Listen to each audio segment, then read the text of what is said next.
జగన్ వైఖరిపై మంత్రులు మండిపాటు. ఇటీవల జరిగిన ఎన్నికల్లో వైసీపీ నేత నాటి మాచర్ల ఎమ్మెల్యే పిన్నెల్లి రామకృష్ణారెడ్డి పోలింగ్ కేంద్రంలో ఈవీఎం ధ్వంసం చేశారు. ఈ నేపథ్యంలో పిన్నెల్లికి వైసీపీ అధినేత మాజీ సీఎం వైఎస్ జగన్ మద్దతుగా నిలవడంపై ఏపీ మంత్రులు వాసంశెట్టి సుభాష్, నిమ్మల రామానాయుడు మండిపడ్డారు. మరి పని చేసుకోలేకపోవడంతో గతంలో మనం చూసాం, ఏదైతే గుండ్లకమ్మ లేదంటే ఏదైతే పులిచింతల వంటి చోట్ల గేట్లు కొట్టుకుపోవడం కానీ, అన్నమయ్య లాంటివి కొట్టుకుపోయేటువంటి పరిస్థితులు ఏదైతే గత ప్రభుత్వంలో చూసామో అటువంటివి రేపు ఎక్కడా కూడా కానరాకూడదు.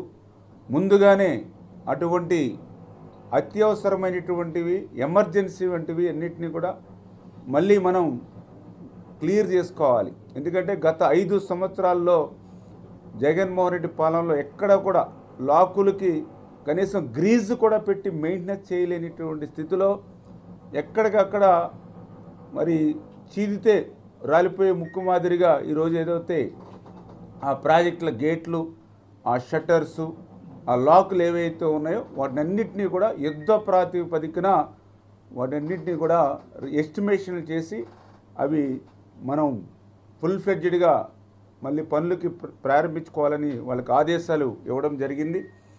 అదేవిధంగా ఏదైతే ఇప్పుడు వస్తున్నటువంటి వాటర్ ఏదైతే ఉందో అది మనం పొలాలకు అందించాలని అంటే ఈ 5 సంవత్సరాల్లో ఎక్కడ కూడా ఒక తట్ట మట్టి సిల్ట్ తీయకపోవడం వల్ల మరి శివారు ప్రాంతాలకి మరి మనకి నీరున్నా కూడా అందనటువంటి పరిస్థితి ఏదైతే ఉందో, కొన్ని డ్రైన్స్లో అయితే చిన్నపాటి వర్షానికి కూడా ఆ డ్రైన్స్లో సిల్ట్ 5 సంవత్సరాలు ఒక తట్ట మట్టి కూడా ఎత్తలేనిటువంటి పరిస్థితిలో మరి వేల ఎకరాల ఆయకట్టు ఏదైతే మునిగిపోతుందో, అందుకే ఇమ్మీడియట్లీ ఆ డీసిల్టింగ్ ఏదైతే ఉందో దాన్ని కూడా ఎస్టిమేషన్లు ఇవన్నీ కూడా ఆ కెనాల్స్ నుంచి డ్రైన్స్ అన్నీ కూడా తీసుకుని అవి కూడా యుద్ధ ప్రాతిపదికన పూర్తి చేయాలనేటువంటి ఆలోచనతో, అదేవిధంగా ఏదైతే ఈ పంట ఏదైతే ఖరీఫ్ ఏదైతే ఉందో మరి ఖరీఫ్ పంటకు ఎటువంటి అవాంతరాలు లేకుండా ప్రతి ఎకరానికి కూడా సాగునీరు అందాలి అనేటువంటి ముఖ్యమంత్రి గారి ఆలోచనల ప్రకారం ఏ కెనాలు, ఏ ఆయకట్టుకి, ఏ ప్రాజెక్ట్ నుంచి ఖరీఫ్కి ఏ రోజుల్లో మనం సాగునీరు అందివ్వగలుగుతాం అనేది కూడా ఒక యాక్షన్ ప్లాను మనం ప్రిపేర్ చేసుకుని అది అగ్రికల్చర్ డిపార్ట్మెంట్తో, వ్యవసాయ శాఖతో అనుసంధానం చేసుకుని ఆ యొక్క రైతులకి ఎటువంటి చిన్న ఇబ్బంది కూడా మన పాలనలో జరగకూడదనేది కూడా చాలా క్లియర్గా ఈరోజు రివ్యూ సమావేశంలో కూడా ఇన్స్ట్రక్షన్స్ ఇవ్వడం జరిగిందని చెప్పేసి కూడా మరి ఈ సందర్భంగా ప్రత్యేకించి తెలియజేసుకుంటూ, ఏదైతే ఈ యొక్క జగన్మోహన్ రెడ్డి పాపాలు ఇంకా ఈరోజు కూడా మమ్మల్ని వెంటాడుతూ ఉన్నాయి. ఈరోజు కూడా మేము చూస్తూ ఉన్నాం. ఏదైతే మరి మార్నింగ్ కూడా మనం కూడా చూసాం, ఏదైతే పట్టిసీమకు సంబంధించి మరి గత 4 సంవత్సరాల నుంచి ఎక్కడ కూడా మెయింటెనెన్స్ లేకపోవడంతో మనం మోటార్లు ఆన్ చేసినా కూడా మరి ఆ బోల్ట్లు తుప్పు పట్టేసి లేకపోతే వాటికి గ్రీజ్ కూడా పెట్టలేని స్థితిలో అవన్నీ కూడా ఇప్పుడు మనం వాడుతున్నప్పుడు ఒక్కొక్కటి బయటకు వస్తూ ఉన్నాయి.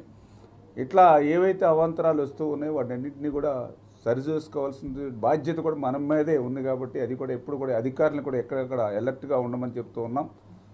ఎందుకంటే చూస్తూ ఉన్నాం, ఏదైతే ఇప్పుడు కృష్ణాకు సంబంధించి, డెల్టాకు సంబంధించి త్రాగునీరు సమస్య ఉందని చెప్పి ఈవేళ కృష్ణా డెల్టాకు సంబంధించిన శాసనసభ్యులు కూడా పెద్ద ఎత్తున మాకు కూడా వాళ్ళు మరి ఫిర్యాదు చేస్తున్నటువంటి పరిస్థితి. అదేవిధంగా మరి నాగార్జున సాగర్ సంబంధించినటువంటి మరి అక్కడ సంబంధించినటువంటి త్రాగునీరు కూడా ఇబ్బందికరమైన పరిస్థితులు ఉన్నాయని చెప్తూ ఉన్నారు. వీటన్నిటిని కూడా ఎట్లా అధిగమించాలనేది, ఎందుకంటే ఒక జగన్మోహన్ రెడ్డి పాలనలో ఒక ప్లానింగ్ కానీ ఒక సిస్టమ్ కానీ అన్నీ కూడా కొరవడినటువంటి పరిస్థితులు. ఎందుకంటే ఈవేళ కృష్ణా డెల్టాకి కనీసం తాగడానికి నీరు లేక వాళ్ళ దాహార్తిని తీర్చేటువంటి పరిస్థితి లేదు అని అంటే దానికి జగన్మోహన్ రెడ్డి బాధ్యత వహించవలసిన అవసరం ఉంది. ఎందుకంటే కృష్ణా డెల్టాకి నీరు రావాలని అంటే ఖచ్చితంగా అది ఆగస్టు ఫస్ట్ వీక్ కానీ సెకండ్ వీక్ కానీ వచ్చేటువంటి పరిస్థితులు ఉండట్లా గత 10 సంవత్సరాల నుంచి కూడా. ఎందుకంటే ఏదైతే కృష్ణా నది ఏదైతే అక్కడ ఆలమెట్టి నుండి, జోరాల నుండి, శ్రీశైలం నుండి, నాగార్జున సాగర్ నుండి కింద కృష్ణా డెల్టాకు వచ్చేటప్పటికి ఖచ్చితంగా అది August first week or second వీక్లో వస్తూ ఉంది. మరి అప్పుడు ఏదైతే మన ఏప్రిల్లో వాళ్ళకి ఒకసారి మనం డ్రింకింగ్ వాటర్ ఇస్తూ ఉన్నాం. మళ్ళీ ఆగస్టు నెల వరకు వాళ్ళు వేచి ఉండాలంటే సాధ్యమయ్యేటువంటి పరిస్థితి కాదు. అక్కడ ట్యాంకులకి అంతా శక్తి కూడా లేదు. అందుకే ఏదైతే పులిచింతల్లో ఎవ్రీ ఇయర్ 30 to 40 టీఎంసీల నీరు మరి అక్కడ నిలువ ఉంచుకుని దాన్ని జూన్ నెలలో మనం డ్రింకింగ్ వాటర్ పర్పస్, అదేవిధంగా ఖరీఫ్కి సంబంధించినటువంటి ఏదైతే ఆకుమల్ని కొద్దిగా ఎర్లీ చేసుకోవడానికి ఉపయోగిస్తూ ఉండేవాళ్ళం. కానీ ఈరోజు ఆ పులిచింతల్లో చూస్తే హాఫ్ టీఎంసీ నీరు కూడా అక్కడ లేదు. అంటే గత జగన్మోహన్ రెడ్డి పాలనలో మరి ఆ రోజు అస్తవ్యస్తంగా సాగునీటి వ్యవస్థను చేసి ఆ పులిచింతల నీటిని కూడా ఒడిసి పట్టలేనటువంటి పరిస్థితుల్లో ఈరోజు అక్కడ హాఫ్ టీఎంసీ నీరు కూడా లేక ఇవాళ కృష్ణా డెల్టాకు దాహార్తిని తీర్చలేనిటువంటి స్థితి వచ్చింది. అదృష్టవశాత్తు ఆ రోజు చంద్రబాబు నాయుడు గారు ముందు చూపుతో పట్టిసీమ నిర్మాణం చేశారు కాబట్టి ఈరోజు పట్టిసీమని మనం ఓపెన్ చేసుకున్నాం కాబట్టి ఇంకొక 3-4 డేస్లో ఆ పట్టిసీమ నీళ్లు మరి ఏదైతే కృష్ణా డెల్టాకు కొంతమేర దాహార్తిని తీర్చగలిగేటువంటి పరిస్థితి ఉంది. లేని పక్షంలో నిజంగా కృష్ణా డెల్టాకు సంబంధించినటువంటి 30-40 లక్షల మంది ప్రజలు త్రాగు